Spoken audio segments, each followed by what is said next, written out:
What's up, YouTube? I want to give you all a bounding mini masterclass, we'll call it. So, bounding is a great plyometric exercise. It is versatile. All right, you can do it for different purposes. And we're going to talk about that because depending on what you're trying to get out of it, the technique changes. All right, so we're going to talk about some of the different variants of bounding. So, this here is kind of a base form of bounding. This is where you would start if you're trying to learn. And the key thing is you just gotta get off the ground and create some airtime. Okay, this is where beginners might struggle. And so you gotta first just start there. Like, can you get off the ground repeatedly? Now, for athletes who don't get off the ground well, bounding may feel and may look more like just kind of goofy running or like bouncy running. Which is not bad, but it may just not be the best option for them to get like a good plyometric stimulus. Okay, it may be that they just need to learn it better. That is definitely possible. I find that just trying to get them to treat each bound like a big jump can help them generate more lift, more distance, and make it look more distinct from running and actually look more like bounding. But also sometimes people just either maybe don't have much athleticism to do it, or they like to be very quick off the ground. And so then their bounding tends to also be really quick off the ground, and then it's not very big. And so then it still looks more like just kind of bouncy running. And so, sometimes it's hard to get people to get like a big output in the bound. And so, yeah, I mean, you can keep working on it and try to get better, but also sometimes it's better to just go to 1 foot and just do 1 foot hops, or you can call them single leg bounds. Um, and and that might just be a better option for some people to get that plyometric stimulus. So here we're looking at Maddie doing these bounds. Maddie is one of the best high school triple jumpers in the country, by the way. And so there's not a ton of technique that you generally have to think about here. You do want to see like a knee up, toe up position in the air. Most athletes will do that naturally. Sometimes you get ones that are toey and they like to keep the toes hanging down, right? But generally not a whole lot that has to be thought about here. Now I will point out the foot contact. So this is a kind of a controversial topic. When it comes to triple jump, or any other form of hopping and bounding for maximum distance, we do want to see like a flat foot contact, or you will even see some high level jumpers heel strike in triple jump or in bounding for distance. Okay, but when we are just trying to get a good plyometric stimulus, then I don't think personally that it is necessary or even advantageous to try to get athletes to land with that full foot on the ground all at once. I actually expect and want to see a 4 foot touchdown. Okay. Doesn't mean the heel is going to stay off the ground necessarily, but the 4 foot is going to touch down first. And so we're going to get, maximum calf and Achilles loading from that. And that, to me, I think that's a good way to, just get a good plyometric stimulus for people who are not training specifically for maximizing distance. Okay, if you're using plyometrics just as a complement to try to build some more spring in your legs, then I don't think you need to learn that full foot contact. Okay. Now, Maddie, as a skilled triple jumper, does use full foot contacts when she goes for maximum distance. But on this set, I told her to be quick off the ground. And so you'll see that she actually has a 4 foot touchdown just before the rest of that foot meets the ground when we watch in slow motion here. And I didn't tell her to adjust her foot contact. I just said be quick off the ground. And that's what happens naturally when you focus on popping off the ground quickly versus trying to generate maximum distance, or in some cases, maximum height. So that is kind of your base form of bounding.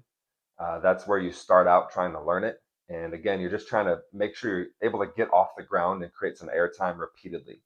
Okay. Now, for people who are able to do that, you may be able to distinguish a bit between being fast off the ground versus bouncing more high off the ground. Okay. So that first set we were looking at was I told Maddie to get off the ground quick. This next one, I told her, okay, let's generate more airtime. Okay, so this is what that looks like. May not look drastically different, but there is actually a measurable increase in airtime on every one of these bounds compared to that previous set. In terms of the training stimulus, that first set, the quick off the ground one, would probably feel a little easier, feel a little lighter on the legs. It may not necessarily be less forceful because being quick off the ground does require a high force, but it might just feel easier. It would probably be similar stimulus on the calves, although slight difference there. Probably easier on the knee and the hip. Okay, since you are not spending like that little extra time on the ground, you're not probably bending the knees and hips as much, and not loading the quads and glutes quite as much. It's more of a lower leg focus, just a quick ping off the ground. Okay. Now, if you look at bounding, you will see full extension, pushing off the ground. And then you do see that knee up, toe up position on the swing leg. Okay, so if you think about it for a second, there's some parallels between that and a sprint start, right? So one thing that people do with bounding is try to use it for acceleration technique. Okay. Now, what I don't mean is that you should bound at the beginning of your sprint, but you can use bounding as a way to feel things, feel components of your sprint start.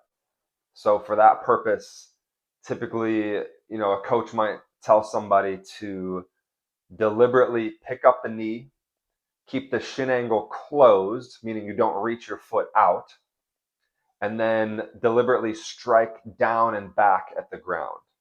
Okay, so those are some elements that are often coached in a sprint start that are easier to feel because you have more time during bounding. So now you're going to see some considerably less athletic bounds. These are done by me. All right, so first one is basically that acceleration style bound. This is a very easy set, just doing little pops off the ground and then making a point to pick the knee up and strike down and back at the ground. Now, a way to make those bounds easier to execute well and also allow you to do a bunch of reps in a row while still trying to be explosive, and a way to add horizontal force production to them is to use resistance. All right, so of course you can add resistance in a number of ways. Here I'm going to show you just pushing a sled. Okay, so these are acceleration bounds pushing the sled, and that sled keeps you moving slow. It allows you to feel those positions, not be rushed, and execute the technique you want to execute. It's a lot easier when you're moving slow like this versus if you actually try to accelerate while doing the bounds. Now, getting more advanced with acceleration bounding would be trying to execute the same technique, but actually accelerating as you do it. Okay, so as you gain speed, it gets more difficult to, keep your shin angle closed, get that good strike back, and not let this just turn into sprinting, basically. Okay, so here's a set. I did 6 bounds, trying to accelerate as I go, but hold on to that acceleration technique as I do it. And then lastly, you can do a bounding sprint start. Okay, so this is 4 bounds, accelerating and then blending it into a sprint. And again, trying to maintain those technical components for those 4 bounds. Probably the most difficult element of this is not letting that shin cast out in front of you, even though you are doing a big dramatic push on each stride. In terms of the training stimulus, acceleration bounding, I would say is typically a little less taxing. It's a little easier on the body because you're not getting up in the air and falling as much. Okay, so in that sense, it's like a little bit of an easier plyometric stimulus. Um, However, if you're doing resisted bounds, those are a big energy burner. Okay, still not like super high impact because you're not moving that fast. You're not again bouncing that hard, but you are using a lot of energy. So there's like a high energy cost in terms of your training session from doing resisted bounds. So we've talked about kind of just your basic plyometric version of bounding. We've talked about acceleration bounding. I want to talk about two more versions basically. So first of all, your basic plyometric version of bounding. One of the natural progressions in that is just to start adding some more momentum. Okay, so that could mean um, you just deliberately try to get more momentum as you go. Could mean you start taking steps into it to get more momentum. All right, and so bounding with speed just makes it harder to get off the ground, right? And so, but yeah, that becomes more accessible for people as they get better at bounding. You can start adding more momentum into it. And if they can continue to pop off the ground well, then that's a good way to advance the stimulus over time. Okay. Now, if you're adding speed and it's just getting ugly and heavy, then that's when you know they're not ready for it, and it's probably not the best option for them yet. Okay. Now you can do that. You can add momentum to just kind of your basic plyometric bounds without necessarily adjusting the technique to learn how to truly maximize distance. Okay. When you add momentum, you are going to start gaining more distance if you can get off the ground still. But you don't necessarily have to learn triple jump technique in order to use that type of stimulus. Okay. I unfortunately I don't have a clip of this, but this would be the type of thing I would do with a sprinter who is not a triple jumper, right? Um, yeah, they let's say they do 8 bounds from a standstill and they go 20 yards. It's like, okay, well, let's take 2 steps into it and try to keep getting that good pop off the ground, and now it kind of goes 22, 23 yards by accident, right? And I didn't have to like teach them triple jump technique to do that. Yeah, a good sprinter typically is going to be on their forefoot in their sprint, and they're going to stay that way in the bound. Right, they're stiff at the ankle, they're good at the knee, and they like to stay on the forefoot during those bounds. And again, I wouldn't coach them out of that just for the sake of getting a little more distance out of their bounds. Yeah, for the most part, I really only teach that like full foot contact to triple jumpers. Now, I understand that is my approach and may not be everybody's approach. Okay, and I'm not saying it's wrong to get people full foot contacting on their bounds. It's just not something that I typically do outside of triple jump. And lastly, we'll talk about bounding for distance. Okay, so this is where you're going to see that shift in technique. So the more speed you have, the more you're going to see that shin angle open up in the air. Okay, so we're not trying to keep it closed like the acceleration bound. And then kind of that big distinction is you're going to see that flat foot touchdown or maybe even a heel strike, depending on the athlete. And in this case, that's actually advantageous. It's actually good, okay, for getting distance. Because when we are adding speed to things, you need to use a little contact distance. And if you try to go forefoot, like a sprint, then your contact distance is way too short to get that good pop off the ground. Okay, so it's kind of a necessary piece of trying to maximize distance when you do have a good amount of momentum. Now, some people, when you just tell them to bound far, they will naturally use that foot contact. Others, you may have to do some deliberate practice at slow speeds, low intensity, okay, where you're very deliberately landing flat footed, or even you can do like a deliberate heel strike to just get them the feeling of what that's like. And then in the end, it of course is just going to take some practice in some cases. So this is Maddie doing a 6-step approach into 4 bounds for distance. This is part of her triple jump practice. For all athletes outside of triple jump, um, first of all, even just a 1 or 2 step approach is typically going to be a pretty solid challenge. The amount of momentum that they're going to get is going to make it harder to get off the ground repeatedly. Okay, and so then adding more than 2 steps, you get to three, you get to four, getting more momentum. That is going to be something that most athletes are not going to excel at. Some of your good ones will, but yeah, you'd be surprised at how somebody might jump a certain distance in, let's say, 4 bounds off of 2 steps, and then you add 4 steps and they don't go any farther. Okay, because they are not capable of getting off the ground with more speed yet.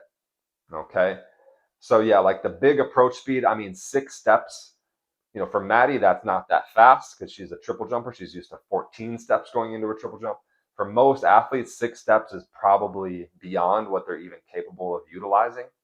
Okay, so a lot of like 2 and 4 step approaches is going to be more appropriate for most athletes. 6 would probably be about as far as you need to push it for anybody outside of triple jump. Now, in terms of the training stimulus, bounding for distance is significant. Okay, this is intense, hard training.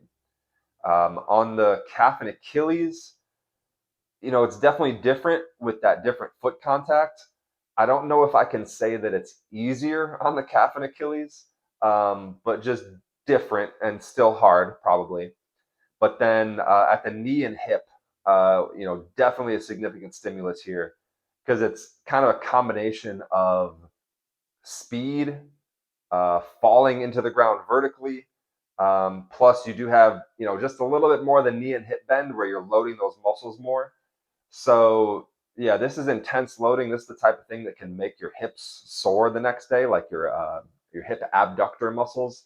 It's the type of thing that could make somebody confused, like, why are my quads sore? We didn't even lift yesterday, right? Well, it's because of the impact of these bounds.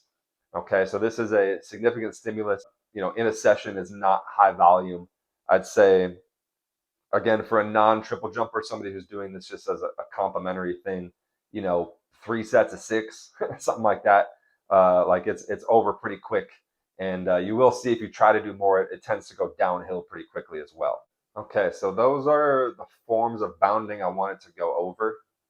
I did just briefly mention single leg bounding, or what I would call hopping, and really, it's a parallel exercise. There are some differences. The hopping on one foot arguably is a little bit more intense, um, but basically you have kind of the same variance other than acceleration. Like a single leg acceleration bound would not really be a thing. But you have the same variance. So first of all, you just can you get off the ground, right, repeatedly. And so then you can distinguish between like getting off the ground really quickly or trying to pop more high. Okay, so you can kind of have those 2 different variants of just your basic version of hopping. And then again, you can add some momentum to it to start to intensify that stimulus.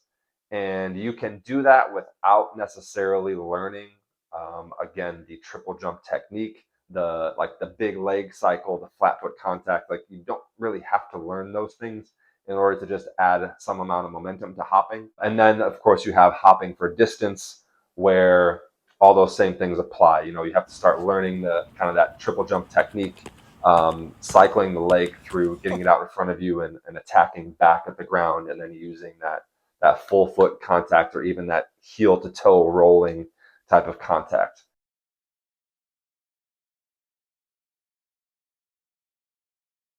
Okay, so you really have kind of all the parallel variations with single leg bounding or hopping. Now, in terms of programming, I talked about sort of the training stresses.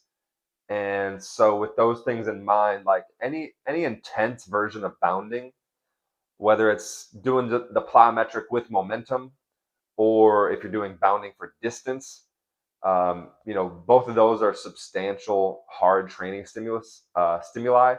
And so that's the type of thing that you would do twice a week only. Okay. And then even if you have like some other type of big jump. Like let's say I know, dunkers, right? It's part of my community is dunkers. If you have a dunk session already in your week, I wouldn't add like 2 bounding for distance sessions to that, right? I would add one more. I wouldn't stack three like big jump sessions in a session or in a week like that. If you have two dunk sessions in a week, then I probably just wouldn't do hops or bounds for distance right at that time. I would do maybe some a lighter version of it, right? Like kind of just your basic version of plyometric bounding would be reasonable to add once a week. But yeah, I wouldn't stack like three max height or distance jump sessions into a week. All right. Now, there's of course a million other contexts we could talk about. I'm not going to sit here and ramble about every context, but yeah, just you got to pay attention to how intense that stimulus is getting, and that's going to dictate how much of it you can put into a week alongside your other stuff that you got going on. All right, hope this was helpful.